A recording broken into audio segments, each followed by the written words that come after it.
वक्फ board के काम को सुव्यवस्थित करने के लिए, व्यवस्था में लाने के लिए और वक्फ संपत्तियों का कुशल प्रबंधन सुनिश्चित करने के लिए, मैनेजमेंट, ये संशोधन बिल लाया गया है। ये संशोधन बिल है क्योंकि वक्फ की जो संपत्ति है, उस संपत्ति का दुरुपयोग और कुछ लोगों का कब्जा लगातार शिकायत आ रहा था। और जो हमारे गरीब मुसलमान भाई हैं, पासमानदा मुस्लिम भाई हैं, वक्फ बोर्ड का कोई भी साधन संसाधन और उसका सुविधा इस देश के गरीब मुसलमानों को, पासमानदा मुसलमानों को नहीं मिलता था। अगर आप आंकड़ा देखें तो वक्फ का जो आय था 2019-20 में 166 करोड़ वक्फ का आय था, वक्फ बोर्ड का।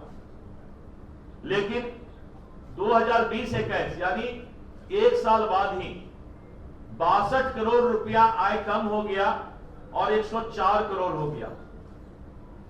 और अगर हम 2021-22 की बात लेते हैं तो फिर 42 करोड़ रुपया गलत प्रबंधन के कारण ये आय कम हुआ और 61 करोड़ हो गया। और 22-23 में 27 करोड़ हो गया, 23-24 में 14 करोड़ हो गया।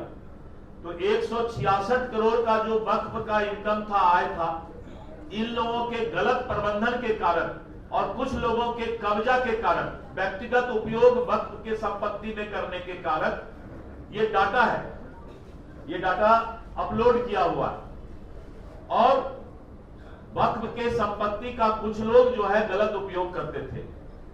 सच्चर कमेटी ने भी कहा कि कम से कम 12,000 करोड़ इसका सालाना इनकम होना चाहिए, और इनकम कितना हो रहा है? मात्र 14 करोड़। सरकार ने फैसला लिया है कि वक्फ के संपत्ति का सही प्रबंधन किया जाएगा और कुछ लोग के पॉकेट में जो वक्फ चला गया था, अब उनके पॉकेट में वक्फ नहीं रहेगा। कानूनन तरीके से वक्फ चलेगा। भ्रष्टाचार और कुप्रबंधन को रोकने के लिए, पारदर्शिता और दक्षता लाने के लिए यह संशोधन बिल लाया गया है। वक्फ के सारे संपत्ति और उसके आय का उपयोग भारतीय मुसलमान भाइयों पर ही होगा। संशोधन बिल में ऐसा नहीं है कि वक्फ के संपत्ति या आय का दूसरे जगह कहीं खर्च किया जाएगा, लेकिन उसका जो भी इनकम आएगा, आय आएगा, वो भारतीय मुसलमान भाइयों पर खर्च किया जाएगा। और जो 14 करोड़ आय है उसको बढ़ा करके 12,000 करोड़ आय किया जाएगा। ये सच्चर कमेटी में भी कहा। तो इतना बड़ा संपत्ति को और बिना किसी आय के रखा गया था कुप्रबंधन के कारण, तो वित्तीय पारदर्शिता इसमें नहीं था, फाइनेंशियल ट्रांसपेरेंसी नहीं था। और अब इस संशोधन बिल के बाद वित्तीय पारदर्शिता आएगा, राजस्व में वृद्धि होगा, लक्षित आवंटन बढ़ेगा, उन्नत निगरानी होगी और वक्फ बोर्ड के लिए आत्मनिर्भरता होने से सरकारी सहायता पर निर्भरता कम हो जाएगी। और इसके साथ साथ वक्फ बोर्ड का सर्वोत्तम उपयोग करने से वक्फ बोर्ड की संपत्ति का प्रति वर्ष आय 12,000 करोड़ रुपया से अधिक राजस्व प्राप्त होगा, जो गरीब मुसलमान भाइयों के स्वास्थ्य, शिक्षा, देखभाल, कौशल विकास और आर्थिक विकास, सामाजिक विकास का भी काम करेगा। तो वक्फ पर गांव के सबसे अंतिम पंक्ति में बैठा हुआ गरीब अकलियत भाई, मुसलमान भाई का भी हक हो, यह संशोधन बिल वह अधिकार दिलाने का काम करेगा।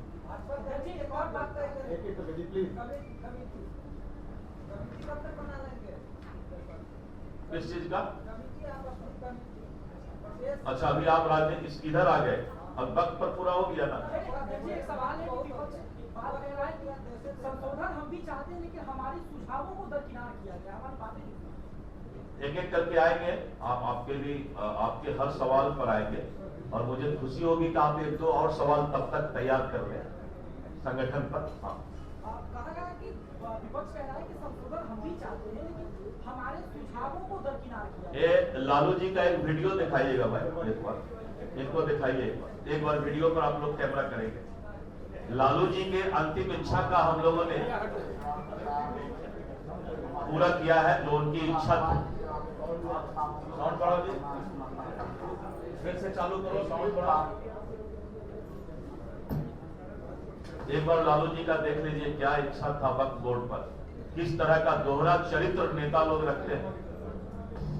सुबह में कुछ बोलते हैं, हाथी का दांत एक खाने के लिए, एक दिखाने के लिए, लेकिन यहां तो दोनों खाने के लिए है। लालू जी का दोनों दांत देख लीजिए, दिखाओ भाई अच्छा से।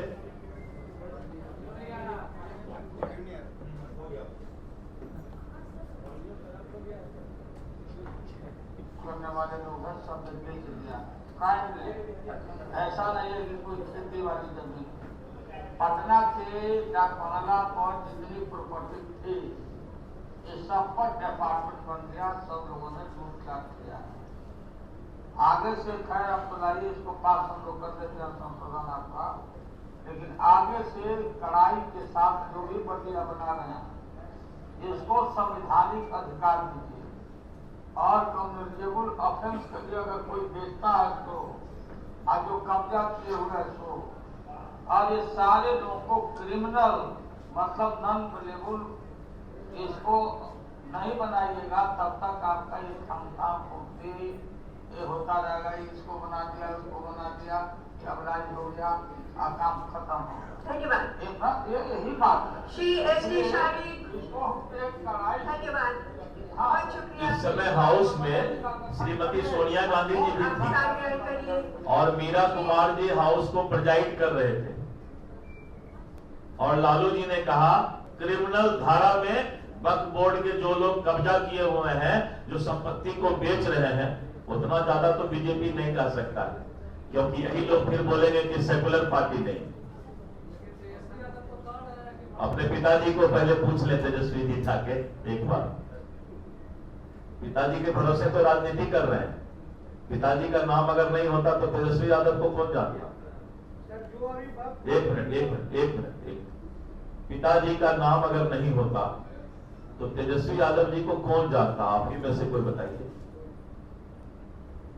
चांदी का चम्मच लेकर जन्म लेके गाल बजाना बहुत आसान होता है। कभी किसी गरीब का बेटा, लालू यादव जी बोलते हैं मैं समाजवादी नेता हूं, परिवारवादी नहीं हूं, समाजवादी हूं, लेकिन नेता बनाने के लिए बेटा ही मिलता है। किसी गरीब समाज के अंतिम तक के व्यक्ति को भी अगर नेता बनाने का काम करते, और क्या गाल बजाएंगे भाई वो, जो जिनका बुनियाद ही लालू प्रसाद यादव जी है, उनके बगैर तेजस्वी जी का कोई पहचान है क्या? अगर नहीं है पहचान तो उसके बाद को कुछ कोड भी नहीं करना चाहिए, उसको पूछना चाहिए कि बिना लालू जी के आपका क्या अस्तित्व है, ये बताइए। लालू जी नहीं होते तो आपका बुनियाद खड़ा नहीं होता नेतागिरी का। तो इसलिए इन सब बातों को, उनके पिताजी का जो बयान है उसको देखना चाहिए लालू जी को। धन्यवाद। पटना बोलो होता है, माननीय सम्राट चौधरी जी है, वो भी परिवारवाद का एक हिस्सा है। चिराग पासवान जी तमाम बड़े बड़े नेता है, सीताराम मांझी जी है। मैं अभी यहाँ पर भारतीय जनता पार्टी का प्रदेश अध्यक्ष बैठा हूँ, मैं भारतीय जनता पार्टी का प्रदेश अध्यक्ष बैठा हूँ, दिलीप जायसवाल। मेरे पिताजी कुछ नहीं थे,